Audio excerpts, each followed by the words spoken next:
Bon matin à tous. J'espère que vous avez passé une excellente fin de semaine. Bon matin, Eunice. Bon matin.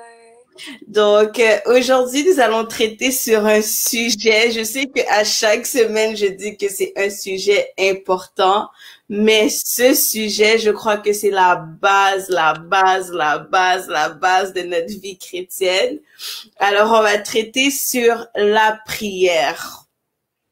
La prière, qu'est-ce que c'est la prière? Est-ce que c'est important de prier? On entend souvent, il faut que nous ayons une vie de prière. Il faut que tu pries. Des fois, souvent, on va te dire, il faut que tu pries beaucoup pour ta famille. Il faut que tu pries beaucoup pour ta vie. Il faut que tu pries beaucoup avant de faire quelques décisions dans ta vie. Mais qu'est-ce que la prière exactement? C'est quoi la prière, Eunice? La Qu'est-ce que la prière. Bible dit en fait de la prière? La Bible dit dans 1 Thessaloniciens 5:17 de prier sans cesse. Mais en fait, c'est quoi la prière? Quand on cherche dans la définition dans le dictionnaire, prier, c'est le mouvement de l'âme tendant à une communication spirituelle avec Dieu. Wow. Donc, Dieu nous dit de toujours prier. Il nous dit de toujours communiquer avec lui. En fait, prier, c'est parler à Dieu tout simplement. Donc, il veut que nous puissions toujours lui parler, peu importe les circonstances, peu importe les moments de notre vie. Il veut aussi qu'on prie sans cesse pour que à chaque circonstance, à chaque fois qu'il y a un problème, on puisse penser à lui en premier et pas aller chez un homme pour chercher des solutions. Amen. Donc la prière, c'est vraiment, en fait, comme tu dis, c'est parler à Dieu. C'est Exactement. notre communion, notre communion avec Dieu. Mais j'aimerais juste juste pousser un peu ta réflexion. Est-ce que maintenant la prière, c'est la prière en groupe, c'est la prière seule? Qu'est-ce que, comme la prière, en fait, est-ce qu'il faut toujours prier en groupe? Est-ce qu'il faut seulement prier seul? Est-ce que, Non, vraiment, le prier sans cesse, ça s'applique à n'importe quand, à n'importe prier avec ta famille, mais c'est aussi important de prendre des moments de prière toute seule, face à face avec Dieu, parce qu'il a des choses à te révéler, il a des choses qu'il veut te montrer à toi seul. Amen, amen. Donc, pour être honnête, c'est vraiment la même direction que je vais prendre pour toi. Je crois que la prière, j'appelle la prière l'essence de la vie chrétienne. Sans une vie Amen. de prière, Yes. sans la prière, on peut Mhm. rien faire, on peut pas avancer. Une personne qui te dit que la prière c'est pas important, crois-moi que la personne t'a menti parce que la prière c'est l'essence, c'est le carburant d'un chrétien, la prière. C'est l'essence d'un Exactement. chrétien, la Amen. prière. Tu peux pas avancer sans pouvoir prier. Tu peux pas monter dans des dimensions avec Dieu sans la prière, en fait. Donc, la prière, pour moi, la prière, c'est vraiment, l'essence de la vie chrétienne. Et comme la sœur Eunice a dit, la prière, c'est vraiment, communier avec Dieu, c'est vraiment parler Mhm.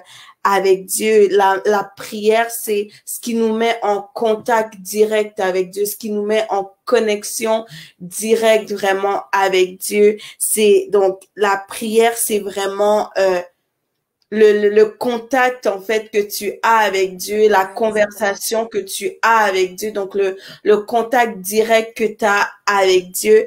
Et le verset que j'aime, la Bible dit dans Matthieu 6, le verset 6, mais quand tu pries, entre dans ta chambre, ferme ta Mhm. porte et prie ton Père qui est là dans le lieu secret, et ton Père qui voit dans le secret te le rendra.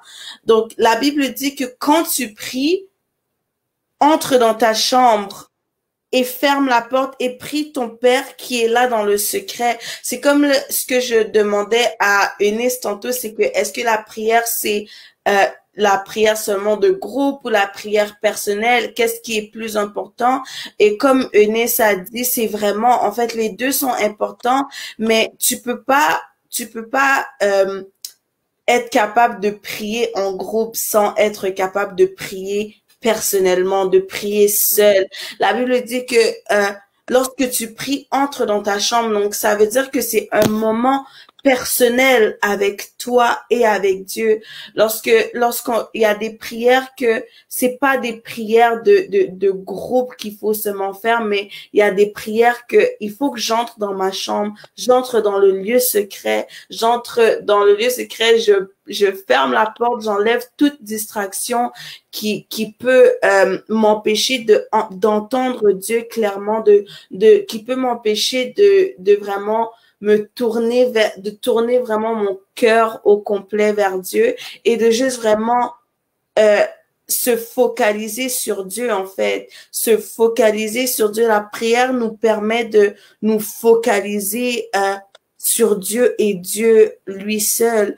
Et l'autre verset biblique que j'aime, c'est la Bible dit dans Éphésiens 6, verset 18, demeurez en communion avec le Saint-Esprit par une prière persévérante, car l'efficacité des armes spirituelles dépend d'une intercession qui ne se relâche point.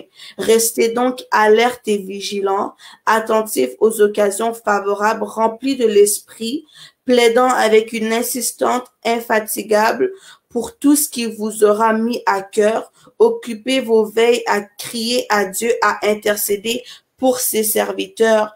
Donc, j'aime vraiment cette version de la parole vivante dans Éphésiens 6, 18 qui dit de demeurer en communion avec le Saint-Esprit. Ça veut dire tout simplement que la prière, c'est quelque chose de constant, en fait. C'est pas que aujourd'hui je prie, demain je me dis que lundi j'ai assez prié pour toute la semaine. C'est quelque chose que c'est quelque chose que tu dois manger. La prière, c'est quelque chose que tu dois respirer. Tu dois continuellement être en communion avec Dieu.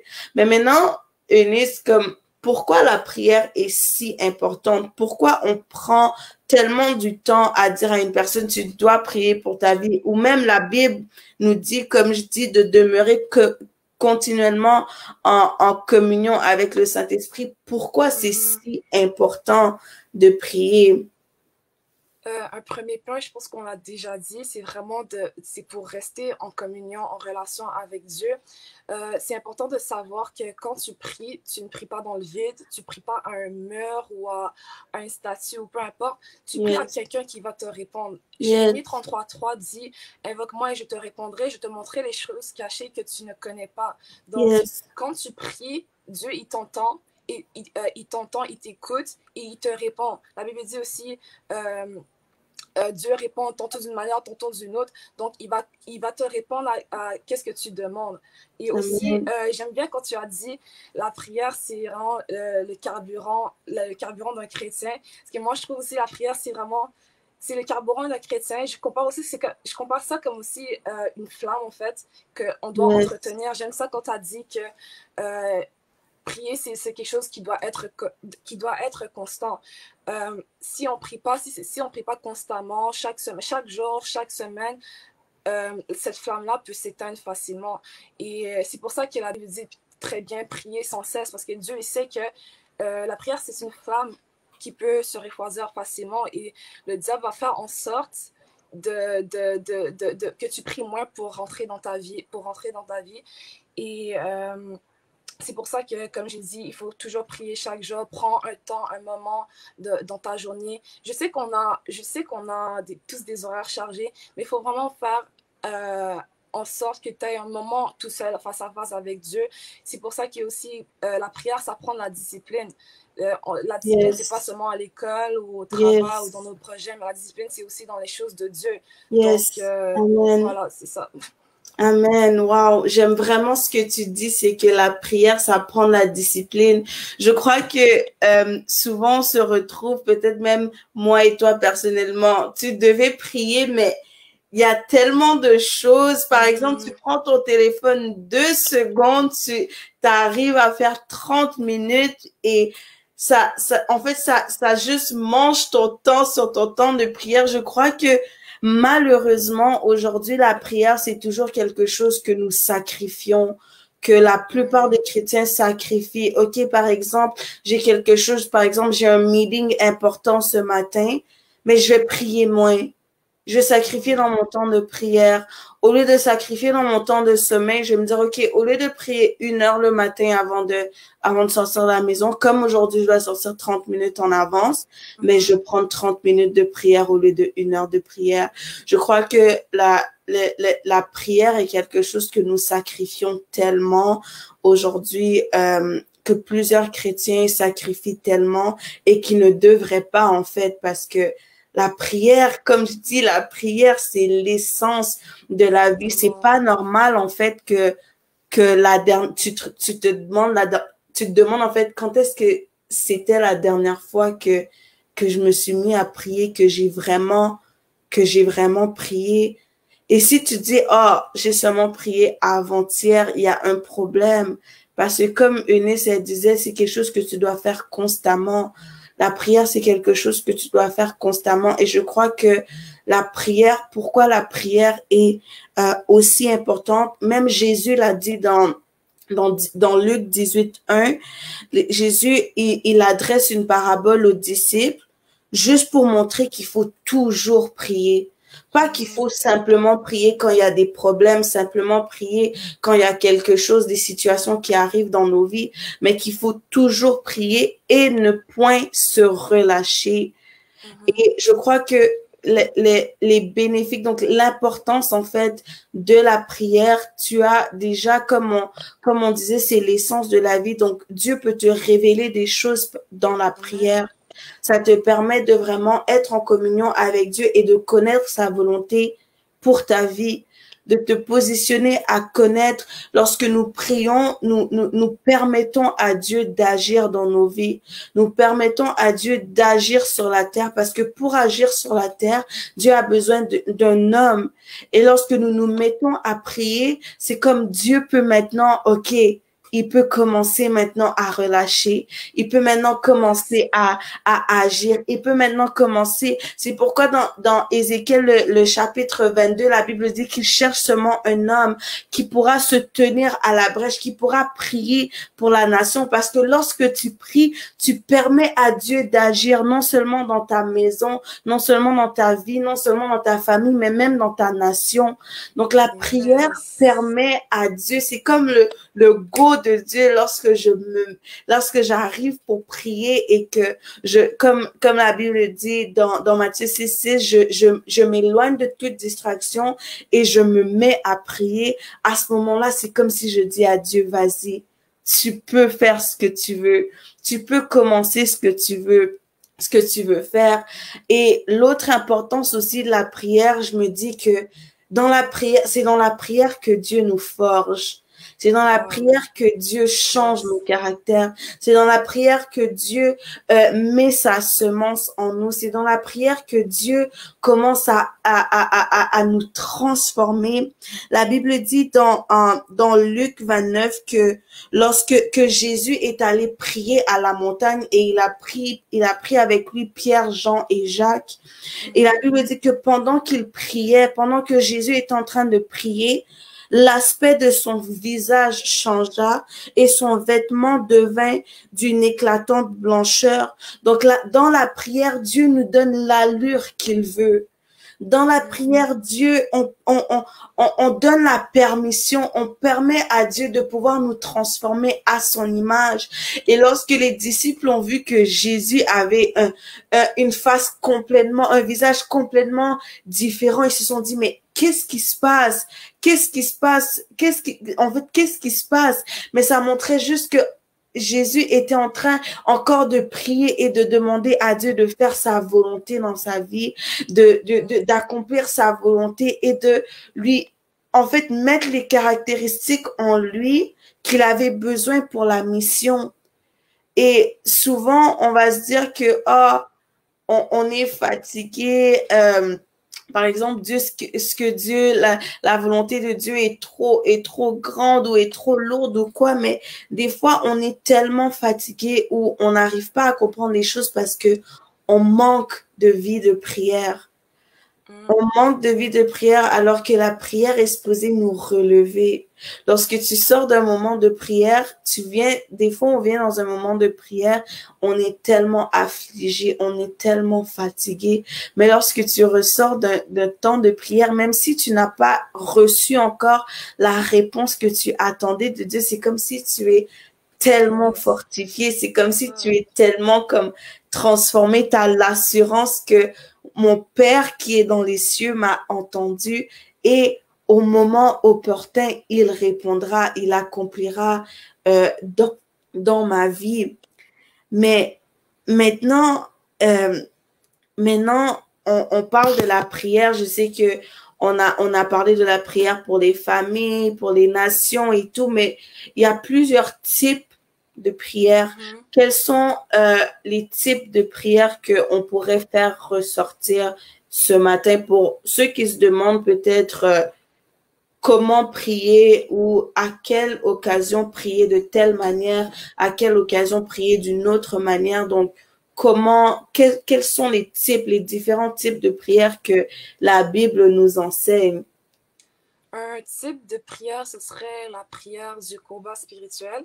La Bible dit dans Éphésiens 6:12, car nous n'avons pas à lutter contre la chair et le sang, mais contre les dominations, contre les autorités, contre les princes de ce monde des ténèbres, contre les esprits dans les lieux célestes. Donc, bien aimé, le combat spirituel existe bien et Dieu nous donne la possibilité de vaincre, de gagner dans le monde spirituel. Des fois, on se demande pourquoi on n'arrive pas à délaisser certains comportements, des comportements qui sont mauvais. L'apôtre Paul dit dans Romains 7, 19 à 20, car je ne fais pas le bien que je veux et je fais le mal que je ne veux pas. Et si je fais ce que je ne veux pas, ce n'est plus moi qui le fais, c'est le péché qui est en moi. Donc, des fois, on se demande pourquoi on n'arrive pas à délaisser certains comportements. Des fois, on se dit même que ces comportements-là sont normaux. Quelqu'un va dire moi, de toute façon, je suis paresseux, je suis quelqu'un de paresseux dans la vie et tout. Mais est-ce que tu sais que la paresse n'est pas de Dieu. Il y a même plein de passages dans le proverbe qui dit que le paresseux, un paresseux, c'est pas bien d'être paresseux. Je pense même qu'il y a un passage qui dit celui qui aime dormir s'appauvrit aussi. Donc, c'est ça, Dieu nous donne la possibilité de gagner dans le monde spirituel. Si tu es quelqu'un de colérique, tu as l'autorité de combattre contre l'esprit de la colère. Si tu es quelqu'un de peureux, tu as l'autorité de prier pour chasser l'esprit de la peur. Yes, amen, amen. J'ai aussi, dans les types de prières, j'ai l'intercession. Amen. Souvent, on me dit d'intercéder, mais des fois, on comprend pas nécessairement c'est quoi l'intercession. Mais l'intercession, c'est vraiment de prier, en fait, pour les autres, de vraiment se mettre comme un intermédiaire entre Dieu et, exemple, la nation, Dieu et notre famille, et de prier pour la cause, de plaider la cause de ces gens auprès de Dieu et ensuite de voir Dieu agir dans leur vie. Donc, c'est de se mettre comme si, là, je prends le fardeau de ma nation et je me mets à prier pour ma nation, même si ça ne me touche pas, même si ça ne m'affecte pas dans le sens que ça ne change rien dans moi, en moi, donc dans ma vie. C'est de prendre le fardeau de quelqu'un et de l'amener à Dieu comme si c'était mon propre fardeau. Dans 1 Timothée 2, le verset 1, la Bible dit que la Bible nous exhorte de prier pour les autres, de prier pour les hommes. Un autre type de prière que j'aimerais parler aussi, c'est la prière de supplication. On voit souvent que la Bible dit, la Bible nous recommande aussi d'amener nos supplications devant Dieu. Et dans Philippiens 4:6, la Bible dit, ne vous inquiétez de rien, mais en toute chose, faites connaître vos besoins à Dieu par des prières et des supplications dans une attitude de reconnaissance. Donc, la supplication, c'est d'amener en fait nos requêtes à Dieu et de faire connaître à Dieu ce dont nous avons besoin, ce qui nous tracasse dans nos vies, ce qui ne va pas, ce ce dont on a juste besoin, en fait, c'est la prière de supplication, donc d'aller vers Dieu et de bouger son trône, de le demander d'agir dans une situation quelconque. On a aussi la prière de confession, lorsque tu vas confesser ton péché vers Dieu, lorsque tu pries et tu confesses ton péché afin que Dieu puisse te laver, que Dieu puisse te sanctifier. C'est un autre type de prière aussi très important, de confesser nos péchés à Dieu. Il y a aussi, et j'aimerais aussi ressortir, souvent, on oublie souvent cette prière, mais la prière d'action de grâce. La, Yes. la Bible dit dans Jean 11, le verset 41, que ça, c'est l'histoire que Jésus alla pour ressusciter Lazare. La Bible dit, ils ôtèrent donc la pierre et Jésus leva les yeux en haut et dit, Père, je te rends grâce de ce que tu m'as exaucé. Donc, l'action de grâce, la prière d'action de grâce, c'est de remercier Dieu. La prière d'action de grâce, c'est de rendre gloire à Dieu, de rendre grâce à Dieu pour ce qu'il fait, lui être reconnaissant pour ce qu'il fait dans nos vies et même pour ce qu'il n'a pas encore fait dans nos vies. Souvent, on oublie de remercier Dieu parce qu'on voit Dieu comme un père qui doit seulement donner, qui doit étendre sa main et distribuer les bénédictions comme ça, les donner, les donner, les donner. Et on oublie que on doit remercier Dieu, on doit lui être reconnaissant. Et la prière d'action de grâce, c'est quelque chose de très important. Et malheureusement, souvent, on oublie d'être reconnaissant envers Dieu. On voit que certaines choses où on voit que le souffle de vie, c'est normal, c'est quelque chose que tu as chaque jour, que tu as eu chaque jour. Donc, on pense que maintenant, c'est acquis, mais c'est pas quelque chose d'acquis. Et tous, lorsque Dieu fait quelque chose dans nos vies, et même simplement lorsque Dieu nous réveille le matin, il faut lui donner des actions de grâce, donc lui être reconnaissant, lui dire merci, lui rendre tout simplement grâce. Mais maintenant, Eunice, on a parlé de la prière, on a parlé de pourquoi c'est important de prier, on a parlé des types de prières, mais maintenant, est-ce qu'il y a des hommes et des femmes de prière dans la Bible? Est-ce que on peut ressortir quelques exemples dans la Bible pour ceux peut-être qui se disent encore parce que nous avons dit que la prière, ce n'est pas si important, mais de démontrer vraiment avec la Bible qu'il y avait des hommes et des femmes de prière dans la Bible qui nous montrent que la prière est importante. Amen. J'aime que tu aies parlé de la prière de supplication. Moi, je parlais de Anne. Anne, son histoire se trouve dans le livre de 1 Samuel. C'était une femme qui n'arrivait pas à enfanter, elle était vraiment désespérée. Même la deuxième femme de son mari arrivait à enfanter et se moquait d'elle sans cesse. Les gens de sa ville se moquaient d'elle, mais Anne, dans la persévérance et dans la prière, elle ne lâchait pas, elle ne s'est pas découragée, elle continuait à monter dans la montagne pour faire des prières de supplication à Dieu, de demander à Dieu de lui donner un enfant. Et un jour, elle a demandé à Dieu que si Dieu lui donne un enfant, elle va consacrer cet enfant-là au Seigneur. Et c'est ça qui est arrivé. Elle a enfanté le prophète Samuel. Donc, une leçon à retenir dans ça, c'est que Dieu, quand tu lui demandes un truc, il veut aussi avoir son intérêt dans ce que tu lui demandes. Par exemple, tu demandes à Dieu une entreprise, est-ce que cette entreprise-là va glorifier Dieu? Est-ce que tu vas donner ta dîme? Ou bien tu demandes à Dieu le mariage, est-ce que tu vas t'assurer que tu aimes Dieu plus que ta femme ou ton mari? Est-ce que Dieu va être au centre de votre couple? Donc, c'est vraiment ça. Puis aussi, une autre leçon, ce serait aussi que toute bonne chose prenne du temps. Toute bonne chose prend beaucoup de prières. Toute bonne chose prend aussi des sacrifices à faire. Et on peut voir que les sacrifices que Anne a faits n'ont pas été en vain. Ça a enfanté un très grand prophète, le prophète Samuel. Donc, c'est vraiment ça. Puis, donc, toi qui penses que Dieu n'écoute pas tes prières, il ne faut jamais se décourager. La Bible dit dans 1 Samuel 2, 7 à 8, l'Éternel appauvrit et il enrichit, il abaisse et il élève. Du fumier, il relève l'indigent pour les faire Yes. asseoir avec les grands. Donc, des fois, on Amen. va voir des gens avancer dans la vie. Des fois, des personnes qui sont venues même après nous dans le Seigneur vont avoir des bénédictions et tout. Mais Dieu, dis-toi que plus ça prend du temps, plus c'est vraiment, ça va être quelque chose de glorieux. Dieu va pas te donner quelque chose de cheap, comme on dit en anglais.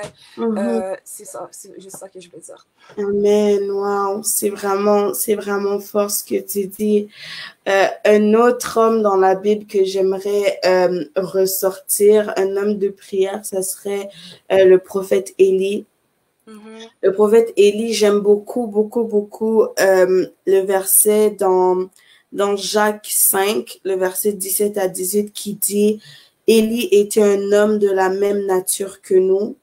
Il pria avec instance pour qu'il ne plût point et il ne tomba point de pluie sur la terre pendant 3 ans et 6 mois. Puis il pria de nouveau et le ciel donna de la pluie et la terre produisit son fruit. Ce que j'aime de ce passage, c'est que Jacques, avant de nous dire que Élie a prié pour que la pluie cesse, et la pluie a cessé pendant 3 ans et 6 mois et qu'il a reprié pour que la pluie revienne et que maintenant les fruits de la terre étaient en train de se reproduire et tout.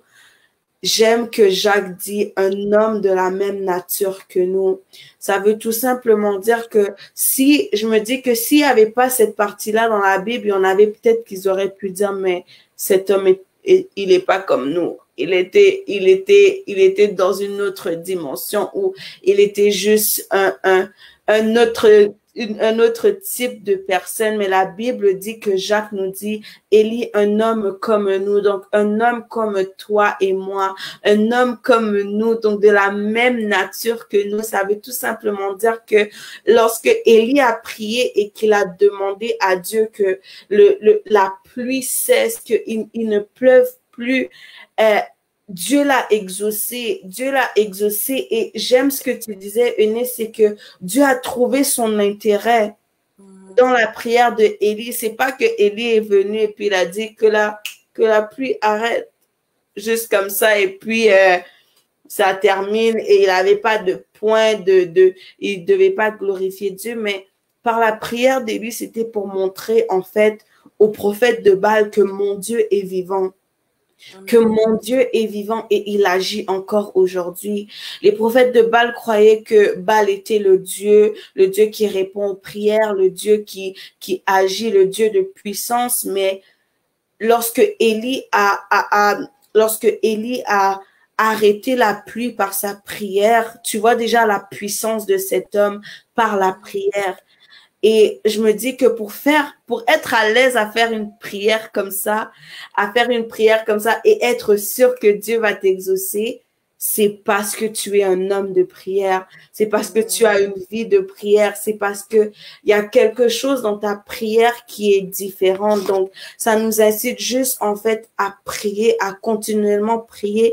Et lorsque tu pries de plus en plus, lorsque ta vie de prière devient de plus en plus, grande, t'as une vie de prière beaucoup plus constante et beaucoup plus puissante. C'est à ce moment-là que Dieu peut vraiment exaucer la prière du juste, que Dieu peut vraiment exaucer la prière, mais lorsque il voit aussi son intérêt dans la prière que nous faisons. Donc, c'était vraiment tout pour aujourd'hui. Eunice, j'aimerais juste que tu pries en quelques secondes, que tu pries pour une personne qui a perdu sa vie de prière, pour une personne qui a encore la difficulté à prier, que tu puisses demander à Dieu d'activer les vies de prière, que toute personne qui regardera cette émission ce matin ou même dans les jours à venir, qui puisse retrouver une flamme de la prière, qui puisse retrouver un feu de la prière. Donc, je te laisse prier. Seigneur Jésus-Christ, en ce moment, on te demande de pouvoir mettre dans le cœur des personnes qui avaient perdu leur vie de prière, un cœur qui aime la prière, un cœur qui désire prier chaque jour, que si c'était un fardeau pour eux, que ce fardeau devienne une joie pour eux, un plaisir, que la prière soit un plaisir pour eux, qu'ils ne puissent pas passer une journée sans être dans ta présence, sans passer des moments de prière, Seigneur. Que Saint-Esprit de Dieu, tu puisses vraiment les aider, enlever, Seigneur, tout ennemi de la prière de leur vie, que ce soit la fatigue, la paresse, le manque de discipline, que Saint-Esprit, tu puisses les aider à retrouver cette flamme de la prière et que la prière dans leur vie puisse être quelque chose de constant. Et j'ai ainsi prié. Amen. Amen. Amen. J'espère que vous avez réellement été bénis par le sujet d'aujourd'hui. Vraiment, notre prière ce matin est que une personne puisse vraiment retrouver la soif de la prière, cette flamme de la prière qui s'était éteinte en toi, que Dieu puisse te redonner cette flamme, que Dieu puisse augmenter cette flamme, que Dieu puisse encore te donner, que tu puisses encore recevoir l'envie de prier, que au travers de cette émission, que tu puisses réellement retrouver cette vie de prière et te dire que non, je dois retourner dans mon lieu secret et invoquer le Seigneur et prier et prier tout simplement Dieu. Donc, c'était tout pour aujourd'hui. J'espère que vous avez réellement été bénis. Donc, passez une excellente semaine et que Dieu puisse encore vous révéler les choses cachées lorsque vous l'invoquerez. Que Dieu vous bénisse. Shalom, shalom.